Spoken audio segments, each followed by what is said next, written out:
What is up, Insaners, and welcome to another video of the Fantasy Premier League 2022-23 season. In this one, guys, we'll talk about our team, our transfer strategies, and the best captain options for Game Week 4. Now, starting with the defense, guys, we've gone for a back four along with goalkeeper Raya here. I understand that a lot of people are kind of frustrated with the likes of James, with the likes of Trent, and even Cancelo, but I think they're all good options worth holding on to this week. Trent has Bournemouth hasn't really looked that great, and there is a potential clean sheet in there. Trent has also looked pretty attacking, guys. I understand that he's not gotten attacking returns, but the underlying stats are there to tell him that he's a good pick for at least this week. I understand that we should probably give it one more week for the Liverpool defense, whether it's Robertson, whether it's Trent, and probably hold them against Bournemouth. If they don't play well, if they concede a goal, then I think it's probably time to move on from them. But I think I'll hold them for 1 week. I think James as well, Leicester is a good opposition, but I think there are chances of a James attacking haul here, guys. If he doesn't play left centre back, I think there's a potential haul in here. Cancelo, I know it's going to be a bit tricky because it's Crystal Palace. We know that Palace are probably going to play on the counter, and there are chances that Man City might concede, as we saw against Newcastle, but I'm not worried about Cancelo just yet. Then we have Gabriel as well. I know Fulham is also an attacking team. They would try to play on the front foot, guys, and there are chances that Gabriel also might not get a clean sheet, but it's okay. I mean, it's still a good defense, and let's get into our midfield. On midfield, guys, we've gone for Martinelli, Salah, and Rodrigo. Rodrigo being our transfer this week, guys. We had 2 free transfers in which we used one and brought in Rodrigo this week. Now, we also have Bailey, and I'll probably talk about Bailey just about now in terms of what are we trying to do with him. He's against West Ham, so there is a potential haul. I mean, there are chances that Villa can score against West Ham. West Ham have looked a bit dodgy in defense, and Bailey, according to what he played last time, I mean, there are chances that he starts as well. So, I mean, I can absolutely play Bailey, but he's potential, or he's a player that I'm kind of trying to get out this week, and I'll talk about my transfer, the other transfer, in a transfer strategy section. But I think Martinelli, Salah, and Rodrigo, it's a good solid midfield 3, guys. I had Mount, and I'm not very sure about Mount's attacking potential. Yes, Chelsea can still score against Leicester. Mount may get an attacking return, but I kind of have lost patience with Mason Mount, guys. I think Rodrigo, I mean, in the form that he's shown, there are chances that he can score against Brighton. Brighton's going to be a tricky opposition. They are a really good defense, and Leeds' record against Brighton last season wasn't really that promising. But yes, Rodrigo is the informed player, guys, and I think it's important to catch these hauls, get on these players, and try to get the maximum points as we can, guys. Martinelli against Fulham, I'm not really concerned. I think there are chances that he'll do well in this game. Salah, again, it's Bournemouth, so if Liverpool needed one game to kind of get their season back on track, guys, it has to be this game. It is Bournemouth at home. They've looked a bit flat in defense, and I think there are chances that Bournemouth can concede. We know that Firmino's still going to play up top along with Diaz and Salah. So Salah will get chances. Let's hope that he does really well. Right now, I have my captaincy on him. That might change, but we'll see what happens there. But I think it's a solid midfield 4, and let's get on to our forwards. Not much to talk here, guys. We have Haaland and Jesus. I think it's a pretty much template forward line. Now, there are chances of getting another forward, and we'll see which one are we kind of going for. But I think Haaland and Jesus both are really good options. They're also good potential captaincy options, guys. I know Haaland against Crystal Palace might not sound very appealing because Palace's defense has been pretty strong. I mean, Vieira has kind of instilled a system, and it's kind of working for Palace at the moment. So he might not favor the Man City assets, but I think Haaland is still a very good option to go for. In isolation, both these picks are really, really good. They have good fixtures, and I think let's move on to what is the transfer strategy for our team for Game Week 4. So this is the transfer matrix that we have for our team, guys. The option 1, which is Mason Mount to Rodrigo, that's already done because we wanted to kind of not lose that price rise or that price difference that will come. I think Rodrigo is about to go up in price, guys, and I wanted to kind of avoid that. So we've already done the Mason Mount to Rodrigo move. I think Rodrigo is a good long-term option.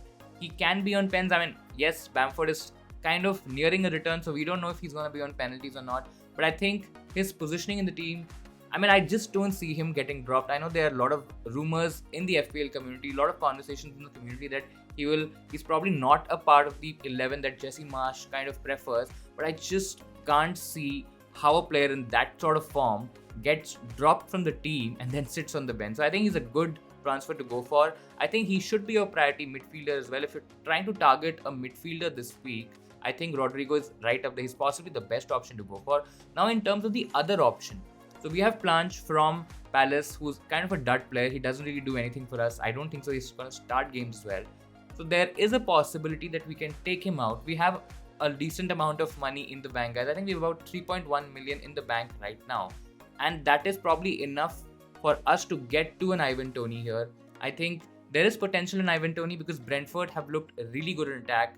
We know that Ivan Toney is going to be that talismanic figure who will get them goals, who will also create chances for Brentford attack. So I think there is a potential upside with Toney because I don't see a lot of teams with the combination of Ivan Toney, Haaland and Jesus, guys. So I think there's a potential here where I can jump onto Toney a little bit earlier than a lot of people and then kind of just be ahead of the curve here. So there is a chance that I kind of go for this transfer before the deadline. This is a very safe transfer to do because I don't think so there's a lot to lose from an Ivan Toney. The other option which I have not mentioned on the screen here is that I can probably upgrade Nico Williams to Perisic here, guys. Perisic looked really good in the last game for Tottenham, guys. There are chances, I mean, there were rumours that he might have some injury, etc. But I don't think so. That's probably going to affect his place in the 11. I mean, there are pictures of him in training, so we are assuming that he will be fine for the game. It's against Forest, who have not looked great defensively, guys. Yes, they've kind of managed to keep clean sheets, but they are still conceding a lot of chances. They've been a bit lucky to kind of not concede more goals. And I think Forest's record on that side where Perisic plays is really bad, at least in the first 3 game weeks. So I think there are chances of a huge Perisic haul here. And that's one more option that, is kind of going in my mind. It's just a bit risky because, yes, I understand that Perisic is at such a price point where I can downgrade him to maybe an Arsenal defender. If, let's say, I didn't have an Arsenal defender, maybe a Cucurella, maybe a Walker as well. So there are potential options. Even Trippier, for example, is an option. But I just feel it's a bit risky for me. I mean, I can probably go for Toney and kind of just stick him to my team for a long time. But the other option is Perisic and his hauls. And yes, I have the money, but if I go for a Perisic, then I won't be able to go for a Toney. So it's a kind of a balance between the risk and the reward here. Perisic is more risky, but the reward might be a lot higher. I mean, the ceiling might be a bit higher. With Toney, I might be kind of getting about 7-8 points week on week. But Perisic can give me that 12-15 pointer haul in just one game week in spite of not even starting that game, right? So he's definitely my option. He's definitely in my thinking. And let's now move on to the best captaincy options for game week 4.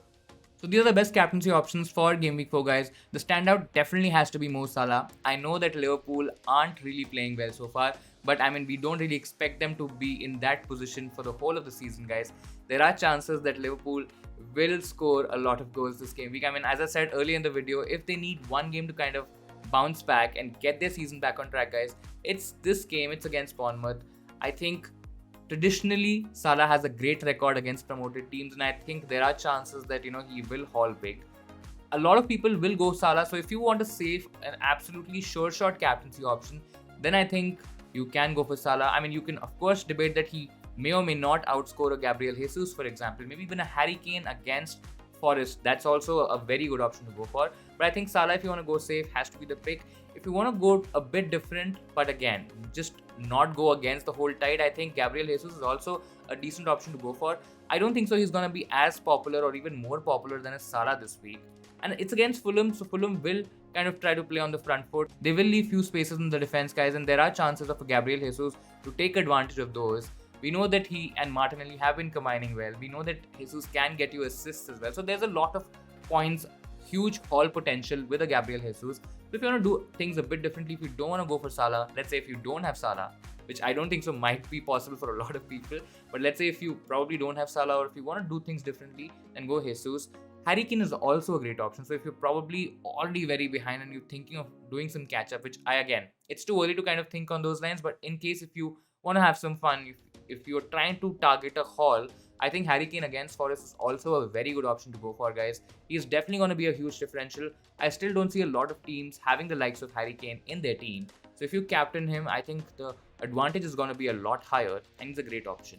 Then we also have Kevin De Bruyne and Haaland, guys. I know not a lot of people are talking about Man City options this week because it's Palace. Palace have become a lot stronger in defense, guys. We know that Palace are probably going to play on the counter with the likes of Zaha being the main goal threat for them. So it's a bit difficult because we saw Man City kind of struggling against Newcastle. I mean, they didn't really struggle, but yes, they did concede goals. There's still chances that Man City can score here, but options like Salah, Jesus, and Kane, they're still better, at least in my head, as compared to a KDB and a Haaland, guys. If I had to choose between one of KDB and Haaland, I think it's probably going to be KDB right now. I think he's going to be a lot more involved. He will have a lot of the ball as well. He will create those chances, create those passes for a Haaland. Haaland will be involved. I mean, he will definitely get big chances. It's on him, or it's kind of up to him to kind of convert those big chances into goals and potential FPL hauls, guys. So I feel KDB is slightly better if you're kind of talking about the Man City options. But again, if I have to give it a ranking, it has to be Salah, Jesus, and then Kane, and then probably KDB and Haaland in that right order, guys. So this was my team, my transfer strategies, and the best captaincy options for Gameweek 4, guys. Do let me know what you're thinking about your own team. What players are you targeting for Gameweek 4? What transfers are you making? And who's your captain for Gameweek 4? Do let me know in the comments below. That'll be all for this video, guys. Thank you so much for watching. If you like what you saw today, hit the like button. Make sure you subscribe to our YouTube channel for more FPL content. Bye bye for now, and I'll see you in Insaners next time.